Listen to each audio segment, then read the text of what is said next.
La famille royale est de plus en plus tendue.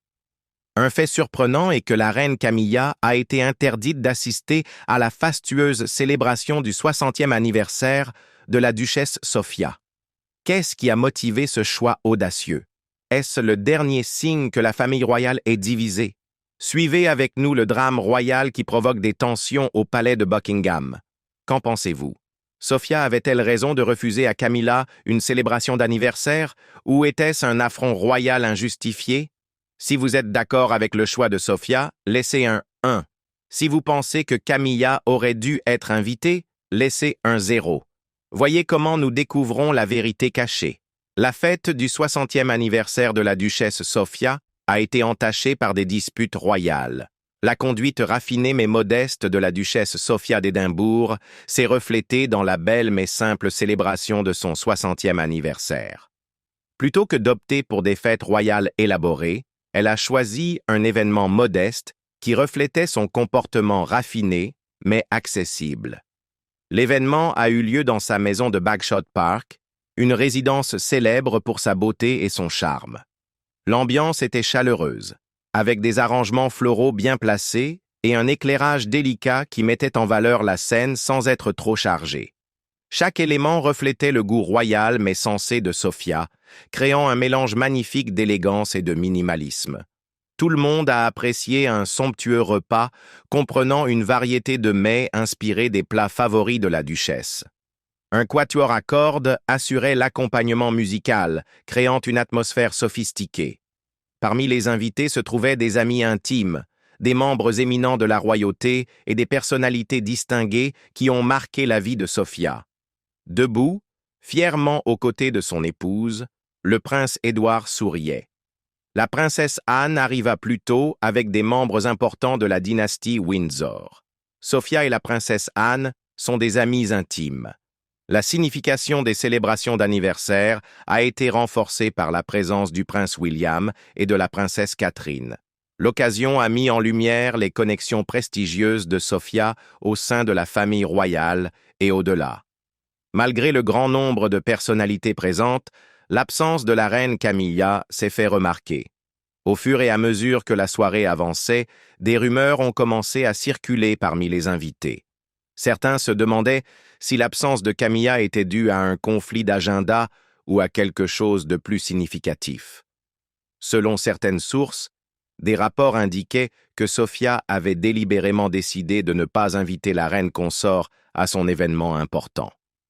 Il était difficile de comprendre un mépris aussi délibéré au sein de la famille royale, mais ceux qui connaissaient les anciens problèmes entre Sofia et Camilla n'étaient pas scandalisés. Au fil des années, les signes de tension dans leur relation incluaient des échanges froids et un éloignement intentionnel lors des apparitions publiques. Ce qui aurait dû être une belle soirée a été gâché par la polémique qui l'entourait. Bien que la raison exacte de l'absence de Camilla à l'événement soit encore inconnue, au lieu de célébrer les réalisations de Sofia, la soirée a été remplie de commérages et d'intrigues, amenant beaucoup de personnes à se demander si les liens au sein de la famille royale resteraient solides avec le temps. Si Sofia a agi avec tant d'audace, on peut se demander ce qui l'a poussée à le faire. Cela pourrait avoir été la conséquence d'une altercation récente ou la culmination de tensions de longue date qui ont finalement éclaté avec l'audacieuse décision de la duchesse.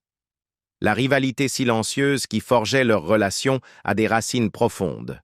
Sofia a rejoint la famille royale lorsqu'elle a épousé le prince Édouard en 1999. Ses talents en relations publiques, son élégance et son charisme en ont fait une figure captivante, tant dans les cercles royaux qu'aux yeux du grand public. Elle a impressionné la reine Élisabeth II et d'autres membres de haut rang de la famille avec son bilan irréprochable et son éthique de travail, mais elle n'a pas été bien accueillie par tout le monde. Camilla a eu du mal à obtenir le plein soutien de la famille royale malgré sa loyauté envers le prince Charles.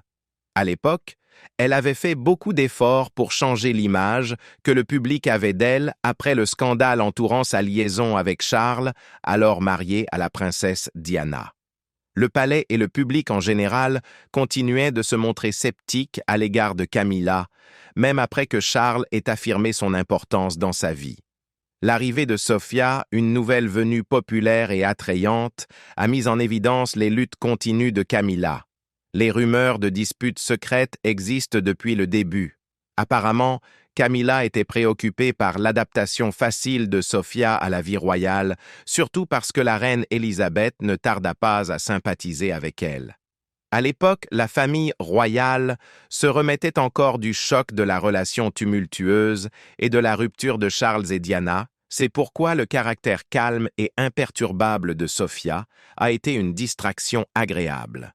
En accompagnant fréquemment la reine lors d'événements officiels et en recevant des éloges pour son engagement dans son travail, elle gagna rapidement la confiance de la famille royale. La connexion croissante de Sofia avec la reine a probablement renforcé le sentiment d'inadéquation de Camilla. Contrairement à Camilla, qui cherchait depuis longtemps à être acceptée, Sofia a été immédiatement accueillie. L'image constamment favorable de Sofia dans les médias a accentué encore plus ce contraste. Tandis que Camilla continuait de lutter contre les conséquences des scandales précédents, Sofia était perçue comme sereine, élégante et habile dans ses relations avec les médias. Naturellement, le public a commencé à établir des comparaisons entre les deux femmes, alimentant les rumeurs selon lesquelles Camilla considérait Sofia comme une rivale, tant pour l'affection de la reine que pour sa position au sein de la famille royale. Peu à peu, de petits signes de tension ont commencé à apparaître. Parfois, le pouvoir croissant de Sofia provoquait des désaccords discrets, tandis qu'à d'autres moments, il semblait que Camilla l'évitait délibérément. Bien qu'elle n'ait jamais discuté ouvertement, leur relation a toujours été distante et réservée. Beaucoup de ceux qui les connaissaient pensaient que Camilla n'avait jamais accepté Sofia à cause de leur relation manifestement froide. Malgré la compétence de Sofia dans ses fonctions royales, leur relation manquait d'une véritable dévotion. Étant donné que la position de Camilla au sein de la famille royale était encore incertaine, son avenir l'était également, en particulier face à l'influence bien connue de Sofia et à la complexité de la situation. Son statut pourrait être affecté par les changements dans les liens familiaux au sein de la royauté. Bien que la formalité habituelle ait été maintenue, il était évident que les émotions étaient vives. Examinons maintenant brièvement comment la reine Camilla et le très estimé roi Charles en sont arrivés à être ensemble. Lorsque Diana était encore l'épouse du prince Charles, lui et Camilla sont tombés amoureux bien avant qu'elle ne soit nommée reine consort. Camilla et le prince Charles sont tombés amoureux et leur relation a défié le temps. Leur longue romance a été marquée par la tension, la séparation et des émotions intenses. Cette relation solide continue d'avoir une influence inattendue sur le parcours de la famille royale britannique au fil du temps. Bien qu'ils s'appréciaient, la situation n'était malheureusement pas favorable. Pendant cette période, la coutume a eu un impact significatif sur le processus de mariage royal. Camilla n'était pas considérée comme apte à être l'épouse du futur roi en raison de son éducation aristocratique. Les règlements royaux obligeaient Charles à épouser une jeune femme qui n'avait jamais eu de relation auparavant, car on pensait qu'elle serait plus appropriée. Charles a cherché du réconfort dans la compagnie familiale de Camilla en raison des tensions dans son mariage. Bien qu'ils soient mariés à d'autres personnes, Charles et Camilla ont maintenu leur lien émotionnel. À mesure qu'ils se rapprochaient à nouveau, il est devenu de plus en plus difficile de garder leur relation secrète. Les médias ont rapporté leur rencontre, ce qui a déclenché des rumeurs et des conjectures. Diana a alors déclaré que Camilla avait toujours fait partie de la vie de Charles, tant au sein de la famille royale qu'auprès du public en général. Cette découverte a provoqué une vague de débats et de condamnations. Lorsque la relation entre Charles et Diana a commencé à se détériorer, la tension a augmenté. Ils ont officiellement annoncé leur séparation en 1992 et leur divorce a été finalisé en 1996. La mort prématurée de Diana l'année suivante a causé de la douleur dans le monde entier. douleur dans le monde. Ensuite, Charles et Camilla ont décidé de rester discrets, conscients de la délicatesse de leur relation. Il a fallu des années de travail acharné pour changer l'image qu'ils renvoyaient au public. Camilla a finalement rejoint la famille royale et a accompagné Charles lors de plusieurs occasions importantes. Finalement, Charles et Camilla se sont mariés lors d'une petite mais significative cérémonie en 2005. Après des décennies de critiques et d'attentes, ce fut le triomphe d'un amour durable. Bien que leur mariage n'ait pas été aussi extravagant que les précédents mariages royaux, l'inconfort de Sofia face à l'histoire tendue de Camilla persistait. Depuis qu'elle fait partie de la famille royale, Sofia est consciente de la complexité de la relation de Camilla avec le prince Charles. Alors que d'autres membres de la royauté ont pu ignorer le passé de Camilla, Sofia a eu du mal à le faire. Beaucoup de gens se souvenaient encore du scandale entourant la romance de Charles et Camilla, et la figure de la princesse Diana était toujours évoquée. Camilla occupait une place importante au sein de la famille royale, en plus de disposer de solides relations personnelles. Son histoire s'est largement diffusée et a affecté de manière significative l'image de la monarchie. La romance entre Camilla et Charles, qui attirait constamment l'attention du public, a contribué à l'échec du mariage de Charles avec Diana. Après la mort tragique de Diana en 1997, la réputation de Camilla s'est détériorée. Son intégration éventuelle dans la famille a été un sujet délicat et polémique, car elle était souvent perçue comme la source du malheur de Diana. Sofia, connue pour son respect rigoureux des coutumes et son profond respect pour la famille royale, a apparemment eu du mal à accepter le changement de Camilla, de maîtresse royale à épouse royale. Lorsqu'elle a épousé le prince Edward, Sofia s'était déjà établie comme un membre sophistiqué et exempt de scandales au sein de la famille royale. Camilla, de son côté, avait dû faire face à de nombreux défis, y compris des années de scandales et de désapprobation publique. Cette différence fondamentale a rendu difficile pour Sofia d'accepter pleinement Camilla sur un pied d'égalité.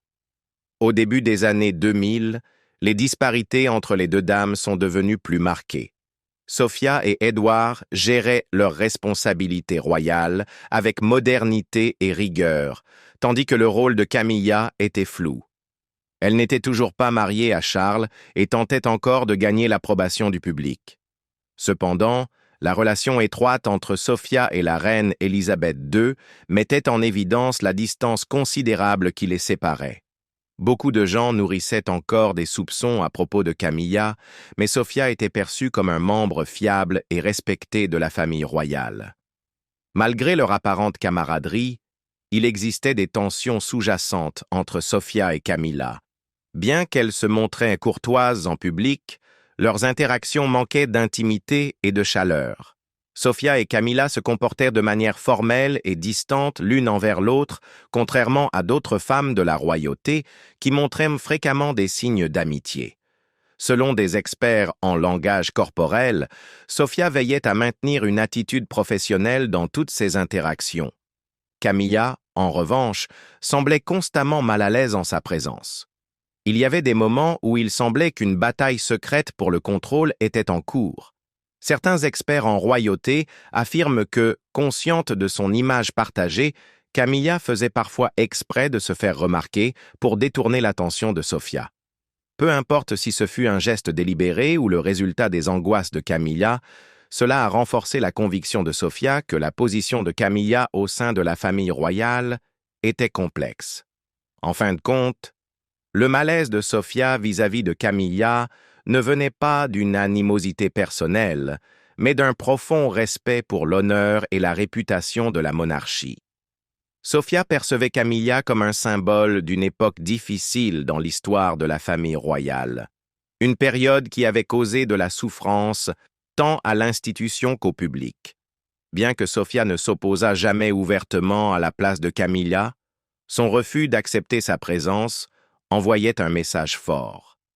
Leur première altercation avait marqué le début d'une tension persistante, une relation qui restait tendue plusieurs années après.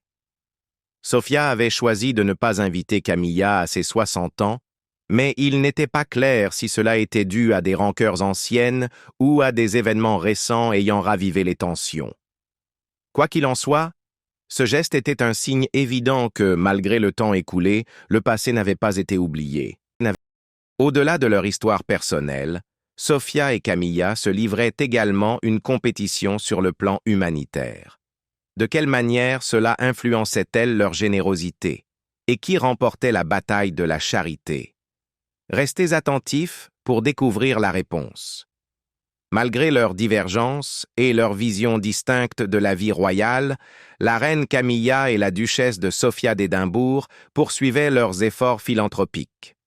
Toutes deux comprenaient que la charité n'était pas seulement une obligation royale, mais aussi un moyen d'améliorer leur statut au sein de la monarchie, de gagner l'approbation du public et d'acquérir davantage de pouvoir. Grâce à une combinaison remarquable de savoir-faire et d'empathie, Sofia s'est imposée et a gagné l'admiration tant de la monarchie que des groupes d'aide à travers le monde. Grâce à son expertise en relations publiques et à son talent pour la communication, elle a su gérer efficacement l'attention des médias et élargir l'impact de ses initiatives. Camilla était déjà activement impliquée dans des causes caritatives avant que Sofia ne devienne membre de la famille royale. Elle utilisait sa position pour défendre des initiatives d'alphabétisation, promouvoir des actions liées à la santé et sensibiliser à la violence domestique, des sujets souvent ignorés par la famille royale et les nobles. Malgré ses réalisations notables, les opinions à son sujet étaient partagées en raison de son passé controversé. Alors que certains continuaient de condamner la romance entre le prince Charles et la princesse Diana, il fallut un certain temps avant qu'elle ne soit acceptée par le public et intégrée à la famille royale. Camilla a souvent dû lutter contre l'opinion publique, ce qui l'a empêchée de connaître le même succès que Sofia, qui a prospéré sous les projecteurs. Leurs perspectives divergentes sur la philanthropie ont révélé les contrastes de leur personnalité. Sofia préfère se concentrer sur des initiatives à plus petite échelle, travaillant directement avec les personnes dans le besoin et surprenant les organisations caritatives par ses visites impromptues. Cette approche lui a permis d'être reconnue pour son engagement authentique envers les causes qu'elle soutenait. En revanche, Camilla optait pour une approche plus en vue. Elle organisait des événements spectaculaires pour récolter des fonds, prononçait des discours et établissait des liens avec des organisations caritatives de renom. Bien que les deux stratégies aient leur mérite, Sofia était généralement perçue plus positivement que Camilla. Leur hostilité s'est intensifiée lorsqu'elles ont participé à des activités humanitaires ayant parfois des objectifs similaires.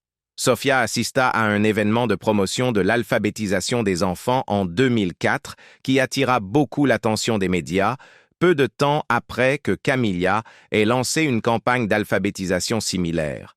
Cette coïncidence a poussé certains observateurs de la royauté à se demander si les activités croissantes de Sofia dans le domaine caritatif n'entravaient pas les efforts de Camilla. Bien que les deux femmes ne reconnaissent pas ouvertement leur compétition, leurs actions caritatives trahissaient une lutte continue pour se positionner en tant qu'acteur important de la philanthropie royale. Chacune a minutieusement construit sa réputation au sein du cercle royal. Les liens étroits de Sofia avec la reine Élisabeth II n'ont fait qu'intensifier cette rivalité. Le monde des courses de chevaux a réagi négativement à la décision de Camilla et du roi Charles de vendre une part importante des chevaux de course de la reine. Cela a pu causer une grande gêne à Sofia, qui entretenait une relation étroite avec la défunte reine, car cela marquait une rupture avec une tradition chère à la reine.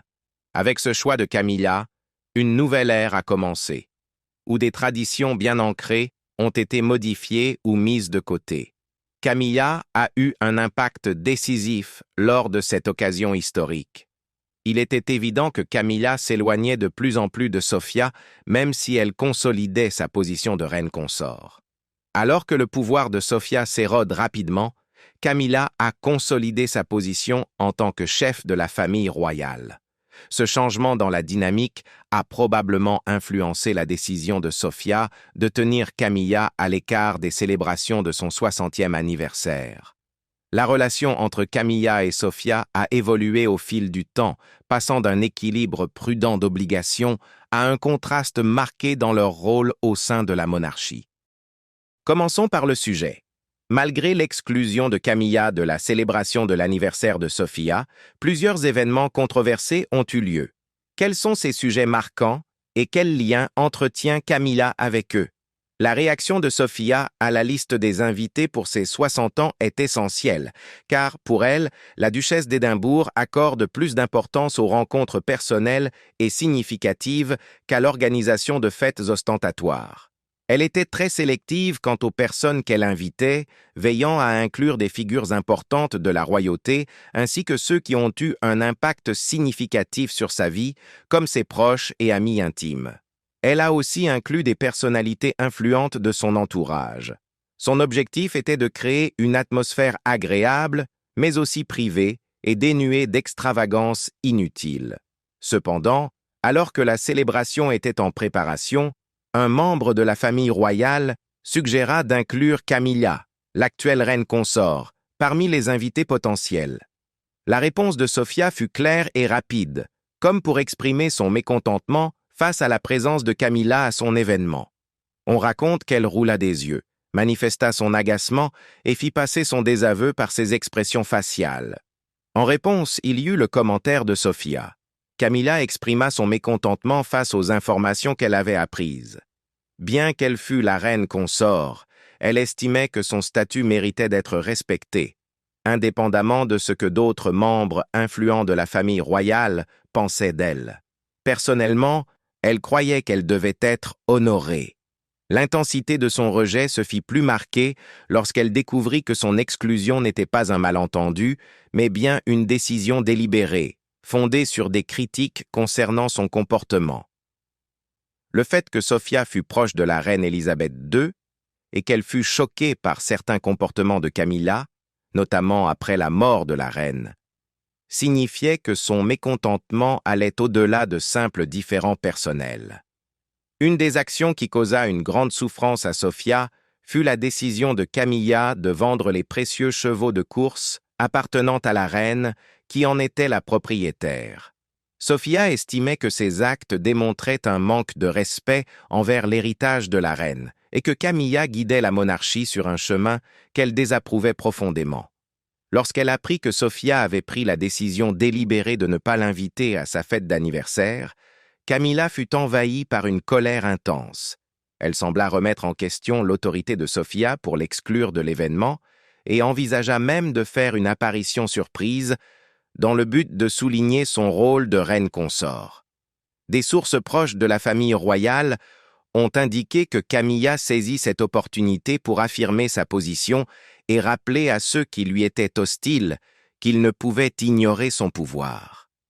Le choix de Sofia de ne pas inviter Camilla à cette célébration a semé le doute sur la solidité des relations déjà fragiles au sein de la famille royale. Cette tension pourrait entraîner des situations inconfortables lors des futures obligations et festivités royales, notamment si le roi Charles est présent. Les proches de la famille se demandent si Charles interviendra pour apaiser la situation, convaincus qu'il en est conscient.